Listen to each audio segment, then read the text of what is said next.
Salut à tous, c'est Jessica, bienvenue sur ma chaîne YouTube autour du sport, du crossfit, de la gymnastique, du sport santé et de plein d'autres choses. Aujourd'hui, je vous ai tourné une nouvelle vidéo sur le ou la pull-up, tout ce qui va être les tractions pour les débutants mais aussi pour les confirmés. Action!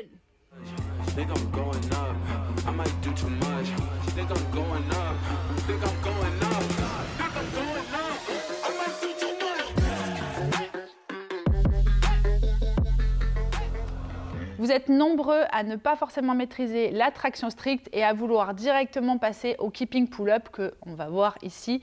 Donc je rappelle que le keeping pull-up, c'est un mouvement qui est utilisé dans le milieu du crossfit ou du cross-training pour pouvoir faire beaucoup plus de répétitions dans un WOD, donc Workout of the Day, donc un entraînement à haute intensité, qui veut dire d'aller plus vite tout en étant efficace, efficient et bien évidemment de faire un maximum de répétitions dans un temps assez court. Donc bien évidemment, est-ce que c'est une bonne solution ou pas?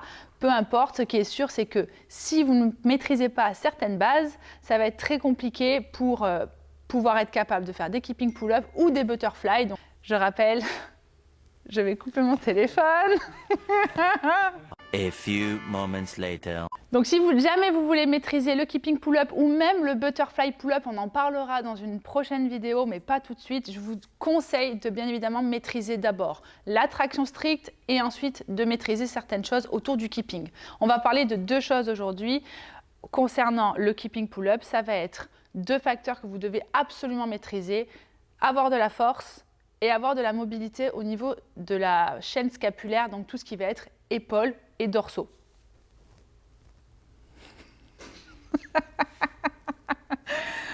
Il m'a dit de ne pas bouger, je bouge pas quand je... Il m'a dit tu peux lever les bras, mais tu ne parles pas. Concernant la traction stricte, on va vous demander d'avoir suffisamment de force avec des épaules vraiment solides et saines. Donc je vais vous montrer juste quelques exercices, pas la peine de faire des choses trop complexes, pas la peine de choper des exercices que vous allez voir sur les réseaux. Essayez de faire des choses simples, ça marche. Tout ce qui va être basique, ça marche. Donc on va parler de tout ce qui va être, par exemple, le travail autour de l'élastique. Donc par exemple, l'élastique, qu'est-ce qu'on va faire? On va faire du scapular pull. Donc le scapular pull, c'est la première étape, ça va être l'activation de vos omoplates avec les abaisseurs d'épaules. Ça va être d'apprendre à activer les dorsaux. Une fois que vous avez maîtrisé, on va dire, le scapular pull band avec élastique, on va pouvoir faire exactement la même chose en suspension qui est le scapular pull. Donc le scapular pull, c'est tout simplement être suspendu à une barre et activer de manière homogène vos omoplates, donc le travail au niveau des épaules et des dorsaux, tout en restant gainé. Ça, c'est vraiment la première étape au niveau de la traction stricte. On va aller un tout petit peu plus loin. Une fois que vous êtes capable de faire des pull band apart avec l'élastique et du scapular pull suspendu à la barre, on va commencer à intégrer les mouvements de tirage. Donc pour les mouvements de tirage, ça va être des tirages aux anneaux, ça peut être des tirages suspendus à la barre mais en position assise. Donc par exemple, je mets souvent le seated pull-up, c'est-à-dire assis au sol, les bras sont tendus et on vient se tracter le menton au-dessus de la barre et en maîtrisant et en contrôlant la descente.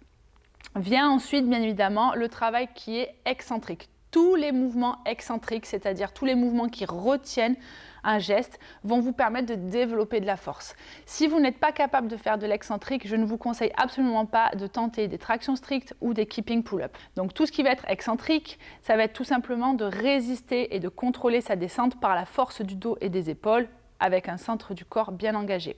Une fois que vous maîtrisez tous ces mouvements, on va pouvoir aller un tout petit peu plus loin et on va passer par exemple à la traction stricte directement. Donc la traction stricte, je le dis et je le répète, et ça concerne, je pense, un peu plus les filles que les garçons, on va avoir plus de mal. Pourquoi? Parce que ce n'est pas qu'on a moins de muscles, mais c'est qu'on a un petit peu moins de force. C'est pas moi qui l'ai inventé, c'est comme ça. On a quelques extraterrestres qui vont être méga forts. Il y a des filles qui sont incroyablement beaucoup plus fortes que les garçons, mais la plupart du temps, les filles, on manque un petit peu de force, on va dire générale, sur le haut du corps, contrairement au bas du corps. Donc oui, les filles, ça prend du temps. Ça peut prendre des semaines, des mois, voire des années. Ce n'est pas grave, ce n'est pas pour autant que ce n'est pas inaccessible. Une fois qu'on a réussi à caser, on va dire, tous les mouvements stricts et tous les mouvements qui vont mobiliser vos épaules et le dos, donc tous les mouvements qu'on vient de voir auparavant, on n'hésite pas à intégrer bien évidemment les abdominaux qui vont énormément vous aider sur les tractions. Donc tout ce qui va être holo et arc, on l'a déjà vu dans mon ancienne vidéo. Et pour toutes les personnes qui font ma programmation ou qui ont le pack au niveau de la routine gym, vous avez forcément dû le voir à l'intérieur et vous avez forcément dû l'intégrer dans vos entraînements. La position du holo, ça va vraiment, holo et arc, ça va forcément vous aider pour la suite qui va être le keeping pull-up. Une fois que vous avez maîtrisé votre traction stricte, pour toutes les personnes qui veulent faire du keeping pull-up, je vous conseille fortement de maîtriser entre 5 et 10 tractions strictes et d'avoir la mobilité nécessaire au niveau de vos épaules. Donc ça fait très scolaire tout ça quand je le dis comme ça, mais pour moi il est primordial. Pourquoi? Parce que peut-être que vous allez maîtriser des keeping pull-up assez rapidement et peut-être que vous allez créer des tensions et des petites lésions dans vos épaules si elles ne sont pas assez solides et saines.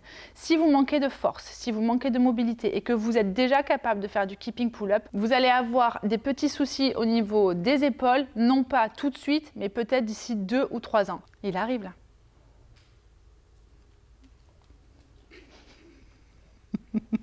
Coucou. Pour tout ce qui va être keeping pull-up, on ne brûle pas les étapes. Vous allez avoir besoin d'un bon gainage, donc holo arc, à maîtriser au sol. Ensuite, de la mobilité au niveau de vos épaules. Donc, j'ai un exercice qui est sympa qui est le pass-through avec un PVC ou avec un élastique pour ouvrir les épaules. Ou un exercice de mobilité classique qui va être tout simplement de mettre les bras tendus sur une box et de venir étirer les épaules et le dos. Une fois que vous avez une certaine mobilité, je vous invite à vous suspendre à une barre et à commencer à travailler le keeping, mais d'une manière en tempo, c'est-à-dire en position holo à l'arrière, donc en utilisant le press back, et en position arc, donc en ouverture, la banane inversée. Ces deux mouvements, si vous arrivez bien à les maîtriser, ça sera vraiment pour moi la solution pour avoir des bons keeping. Pour le tempo keeping, c'est un mouvement qui n'est pas facile, on le fait souvent dans la gymnastique. Ça va être de tenir 5 secondes en holo et 5 secondes en arc, et puis 4 secondes, et puis 3 secondes, jusqu'à ce que le mouvement devienne assez naturel au niveau de votre cerveau. Une fois que vous avez maîtrisé le keeping d'une manière, on va dire, un peu plus naturelle et que vous avez compris l'intérêt du press back, donc je rappelle que le press back, c'est de repousser la barre en position de holo. Attention à toutes les personnes, quand vous poussez la barre, généralement vos jambes montent. Moi, ce que je veux, c'est que vous retrouviez la position du holo, c'est-à-dire de pousser avec vos épaules et vos omoplates tout en engageant les abdominaux et en rétroversant le bassin. Pour enfin retrouver la position du arc qui va être d'être sous la barre et d'avoir le milieu du corps vers l'avant, la tête légèrement vers l'avant, mais les pieds derrière la barre. Je vais vous demander de le pratiquer régulièrement dans vos échauffements, de le mettre comme une routine pour toutes les personnes qui veulent faire des keeping pull-up, notamment dans les WOD. Vous ne pouvez pas faire du keeping pull-up en vous suspendant comme ça à la barre au moment du WOD. Il faut absolument préserver vos épaules et il faut absolument les échauffer. Vous pouvez mettre en place donc le keeping en suspension d'une manière beaucoup plus fluide et au plus vous allez le pratiquer, au plus vous allez vous rendre compte que vos épaules vont s'habituer au geste. Attention aux garçons, généralement vous manquez d'ouverture d'épaule. Pourquoi? Parce qu'il y en a beaucoup parmi vous qui ont fait de la musculation, qui ont fait peut-être un sport qui développe le haut du corps et du coup vous manquez clairement d'ouverture et de mobilité. Donc faites attention à ne pas confondre tout ce qui va être assouplissement et mobilité. On va vous demander pour la mobilité d'avoir des épaules souples, fluides mais engagées, c'est-à-dire d'être constamment actif au niveau des dorsaux tout en étant relâché. C'est le plus dur pour moi, je pense, quand on enseigne ça dans le milieu du CrossFit, c'est qu'on vous demande d'être fluide et d'être gainé à la fois. Une fois que vous êtes capable de faire du keeping, je vous invite à apprendre le keeping pull-up. Vous pouvez le faire sur une box, mais surtout sans élastique. Je l'ai déjà dit dans une ancienne vidéo, mais je ne vais pas me rapprocher, sinon je vais me faire engueuler. Il n'y a toujours pas d'élastique pour l'apprentissage du keeping pull-up ou du keeping chest to bar ou du keeping muscle up. Pas d'élastique. Lorsque vous aurez des tractions strictes, un bon keeping, vous allez pouvoir. Une fois que vous avez de la force et de la mobilité, le plus important, ça va être de faire le travail du keeping. Donc je vais devant, je vais derrière, je presse ma barre avec mes dorsaux. Je fais effectivement monter un petit peu mon bassin parce que je suis verrouillée au niveau des fessiers et je vais venir chercher ma traction avec les coudes orientés vers l'arrière et vers le sol.